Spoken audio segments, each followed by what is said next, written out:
Hey, what's up guys, you got Crave here, and let's talk about a mouse that I've been using for about a few weeks now. It's the glorious Model O- wireless. Now, I've honestly been waiting for the Viper Mini Ultimate, and it's been a long wait. And another mouse that I've been waiting for and has me slightly excited is maybe the M42 wireless from Xtrfy, since they just recently released their M4 wireless.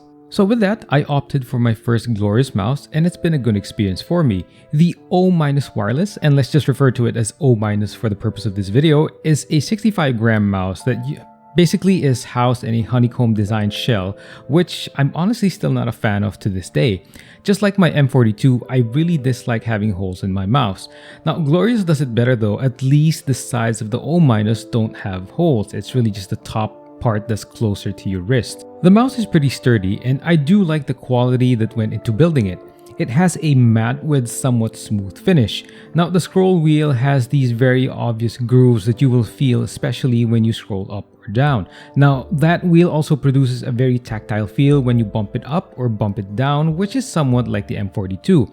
It's definitely better than Viper's implementation, which has a very noisy sound when you scroll up. Now, the button under the scroll wheel and the two on the thumb side have a glossy finish and a smoother feel to them.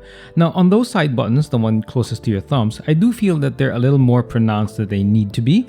So bringing them closer to the likeness of the M42 would have been better.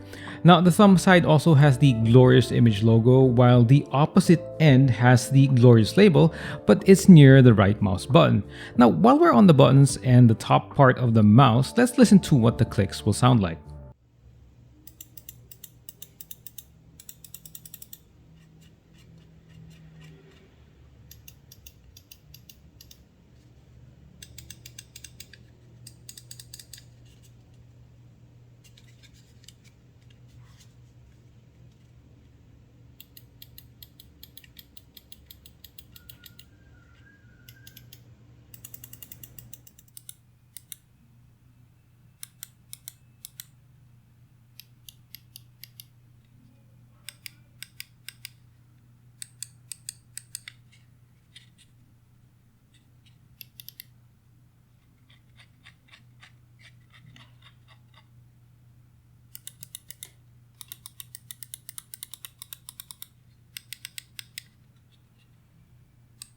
The underside of the mouse is pretty standard. You get your PTFE feet, which Glorious mentioned is at 0.81 mm thickness.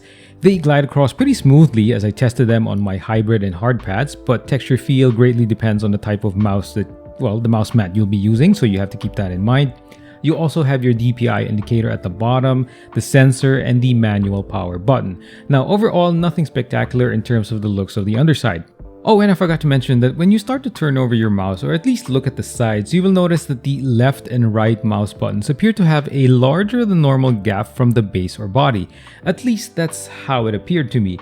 In any case, it's not really indicative of the travel distance, as the mouse clicks actuate way before and the buttons never really even remotely bottom out. Still, on the underside, I want to touch on the sensor and the power or the battery life of the device, as these two things really just caused me to delay making this video a little bit.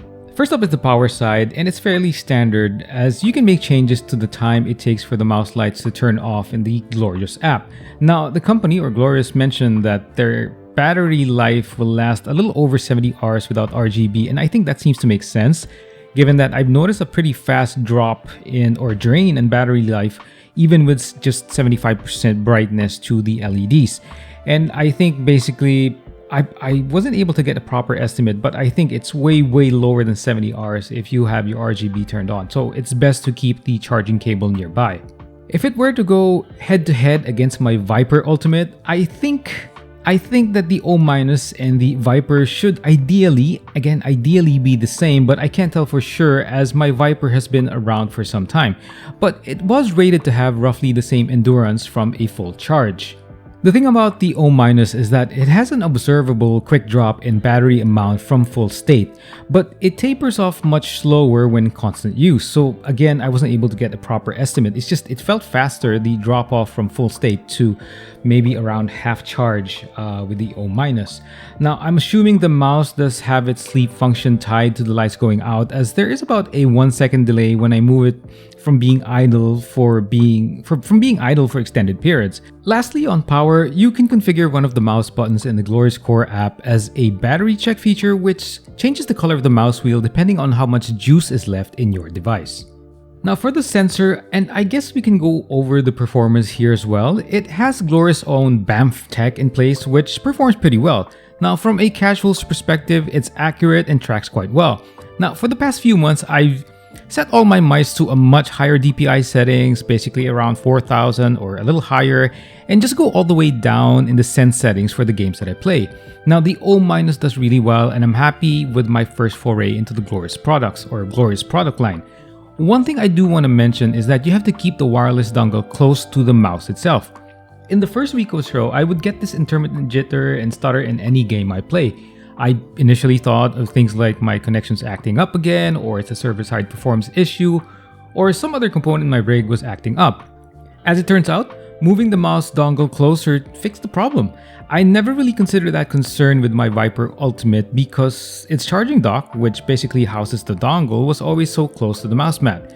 So basically, if you experience the same issue with your O-, one possible fix is to make sure that there isn't too big a gap between your mouse and the dongle.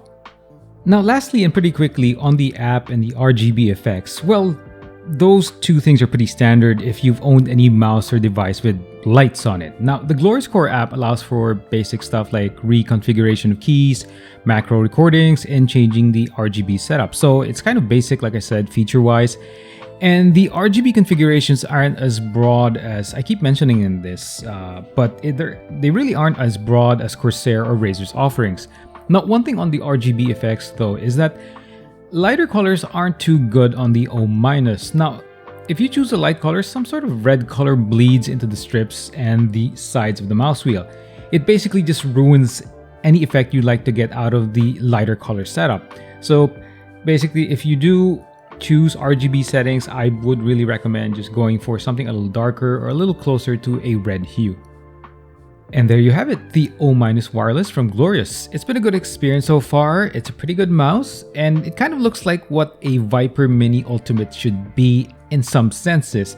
Now, I think that the wireless interface is really the way to go for a device that's constantly being moved around. We're seeing a lot of lightweight mice right now, which is good, and I think completely doing away with core drag should be the forward path. Glorious has done well with the O-, and it also comes with attractive pricing. Thanks for watching this, guys. Talk to you soon.